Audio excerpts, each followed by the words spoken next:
But my top rated book on confidence is called The Super You. I'm sending it to you, physical book, free. Go to the link down there. You got it. DreAllDay.com. Dre Baldwin, DreAllDay.com. The topic is persistence. Everyone's heard of the word persistence. And let me give a definition of the word. It means continuing firmly in a course of action despite difficulty or opposition. So today I'm going to tell you how to be persistent. How to persist in playing a sport and running a business and going to school and recording videos, anything you want to do, trying to get a girl to date you, whatever it is you're doing in life. How do you be a persistent individual? Since everybody knows what it is, but not everybody's persistent.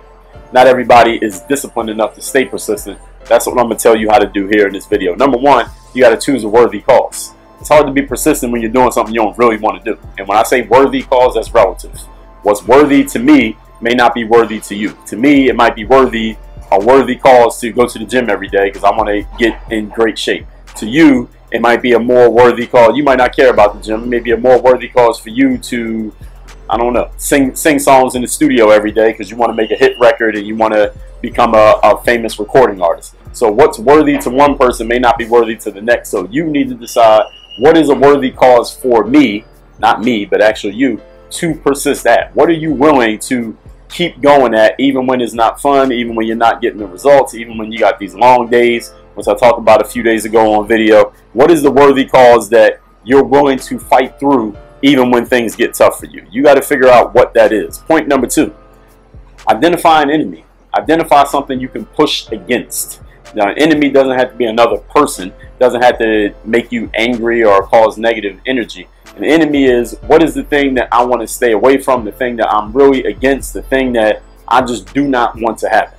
For example, a person who's going to persist in going to the gym, their enemy is not being in shape, or they're not having big muscles, or not having a six-pack, or not being able to walk up 3 flights of steps without getting out of breath. That's their enemy. They're fighting against being unhealthy or not being in shape.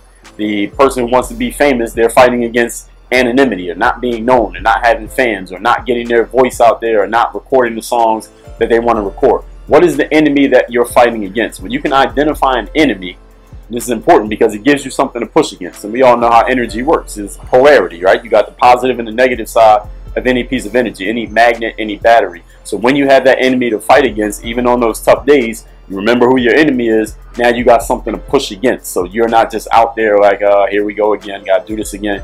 You can identify who that opponent is. This is why sports can get people motivated, some people, so much, because every game you know who you're going against. You know who's trying to beat you. You can see them right there in front of you. They have a goal, you got a goal, but everybody can't reach the goal on the same day in the same game. So you got that enemy to fight against. You may need to come up with in your mind who that enemy is and keep it there, because unlike if you're doing something other than sports, you may not have that person in front of you you're trying to beat. Even as an athlete, in the off season when you're training, you may not have an opponent trying to beat you every day, but you got to have in your mind who that enemy is. So when you're in the gym by yourself or with your trainer working out, you have something to push against. When you have that negative energy or that push against energy, it helps give you more energy. That's the reason why you want to identify an enemy. Number three, if you want to persist, you got to get the tools. So you can't run a marathon without drinking water. You can't play basketball without sneakers. You can't run an online business without a bank account or a merchant processor to take the money when people buy stuff from you. So what are the tools that you'll need to persist? You want to persist in singing, you probably need a producer, you need some music, you need a songwriter. Unless that's going to be you, you're going to need some hooks. What do you need to actually get better and persist at doing what you're doing? Maybe you need a voice coach. What are the things that you'll need to do it? You want to be an athlete, maybe you need a trainer, you need some materials as far as your gear, your sneakers, your tights, your knee pads, your headband, whatever it is you're going to be wearing, the Gatorade you're going to drink after your workout, the foods you're going to eat afterwards, the ice you put on your knees. What are the materials you'll need to actually persist at the thing that you're doing? Don't just walk into it naked, quote unquote, without the materials and then wonder why it's so hard for you to persist. Have everything in place.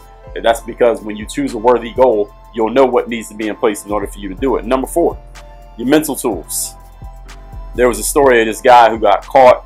He got caught doing something. I got this out of a book. Caught doing something. He was sentenced to die. He got brought before the king, and he asked, is there any reason why we shouldn't just throw your body to the, what did he say? Any reason why we shouldn't just cut your head off right now and kill you? That's what the king said to this guy who was sentenced to die. And the guy replied to the king, listen, I am a great teacher in your kingdom. So if you killed me, it would be a waste of a great teacher. So this is what he offered to the king.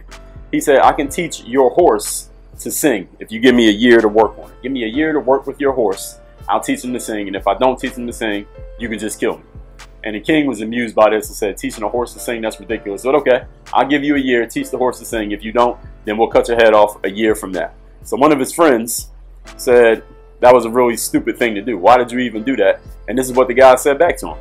He said, well, listen, I got 1 year right now that I didn't have before. And a lot of things can happen in that year. Number one, the king might die, so then I get to live. Number two, I might die, so I won't get my head cut off. Number three, the horse might die. So now the king can't say I didn't do my job. And number four, who knows? Maybe I'll teach the king to sing. So when I say the mental tools, basically you got to come up with all your options. Know what your options are. Know what the possibilities are. Know which ways you could possibly win in your persistence, whatever you're persisting on. Now, being that you've chosen a worthy cause, you also got to have a worthy outcome. What is it you actually want to achieve in this persistence? You're not persisting just for the act of persisting. What is it you're going to get at the end as you continue to persist? You got to have answers to those questions. That's how you persist. If you didn't know, now you know. Work on your game. DreAllDay.com.